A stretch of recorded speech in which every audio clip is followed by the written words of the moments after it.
présidentielle 2023. Andrazuilna démarre sa campagne à Antananarivo et à Antsranana. La campagne électorale pour la présidentielle du 9 novembre s'est ouverte ce matin à 6 heures. Sans tarder, le candidat numéro 3, Andrazuilna, a démarré la sienne sur la colline Maatazana du village Akamasu, où il a mobilisé la population à une séance de prière pour la nation. Il a ensuite déclaré sa détermination à avancer vers les élections, seul moyen qu'il estime légitime pour restaurer un climat de paix à travers le pays. Comme à son habitude, Andrazuilna a dressé un bilan sommaire des réalisations de son régime au cours des 4 dernières années, en mettant l'accent sur les infrastructures en matière d'éducation, de santé et de tout ce dont le peuple a besoin.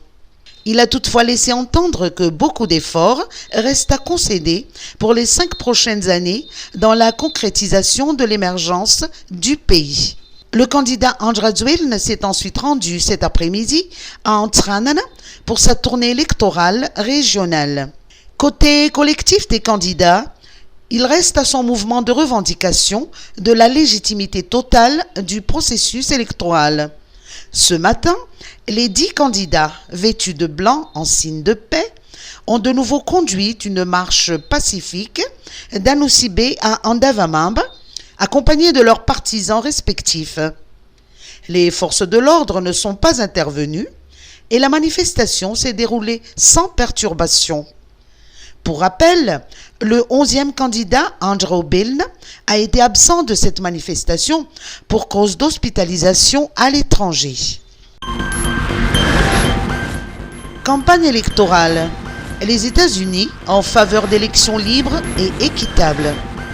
Alors que Madagascar entre dans la période de campagne électorale officielle, les États-Unis exhortent le gouvernement collégial et chaque candidat à tout mettre en œuvre pour soutenir des élections libres et équitables avec des processus électoraux inclusifs qui ont la confiance des électeurs et des élus. Un communiqué de l'ambassade américaine précise que le gouvernement de Madagascar doit respecter la liberté d'expression et de réunion pacifique, l'égalité d'accès aux médias et aux sites de campagne. Les États-Unis appellent les candidats à faire respecter l'ordre public lorsqu'ils partagent leurs programmes et messages de campagne dans des rassemblements pacifiques et d'événements de campagne, afin de permettre au peuple malgache de faire un choix éclairé dans un environnement apaisé et sûr avant de se rendre aux urnes le 9 novembre. Journée des forces d'autodéfense japonaises. Une nouvelle coopération nippo-malgache. C'est désormais un nouveau départ de coopération militaire qui se profile dans les relations nippo-malgaches. La journée des forces d'autodéfense japonaises a été célébrée officiellement hier à Ivanji, où l'attachée de défense du Japon, résidente au Kenya, Keiko Kawashima, a été présentée officiellement par son Excellence M. Abe Koji, ambassadeur du Japon à Madagascar. Afin de renforcer la coopération entre le Japon et Madagascar, et en particulier entre les forces d'autodéfense japonaises et les forces armées malgaches, le Japon a récemment nommé le commandant Kawashima en qualité d'attaché de défense en République de Madagascar avec résidence au Kenya. Le Japon et Madagascar qui ont célébré l'année dernière les 60 ans d'amitié, ils sont également partenaires dans la valeur commune de l'Indo-Pacifique libre et ouvert, acronyme pour anglais FOIP.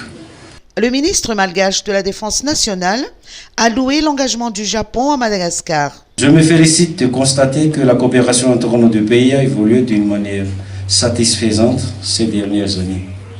Nous avons maintenant des projets, des activités en cours dans plusieurs volets tels que l'amélioration des stratégies techniques répondant aux attentes du peuple malagasy en matière d'action civilo-militaire qui priorise l'aide publique au développement, mais également les opérations techniques militaires, les bourses d'études et d'autres activités afférentes à la sécurisation de notre précieux territoire.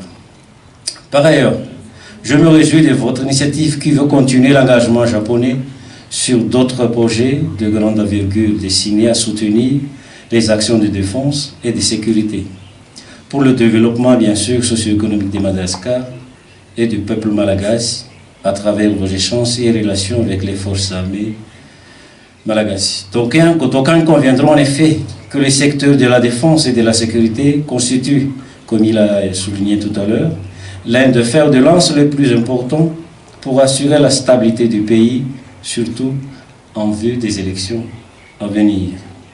La politique de défense malagasy indique d'ailleurs que les relations avec les alliés et partenaires stratégiques pourraient constituer une véritable force motrice dans le paysage professionnel des armées.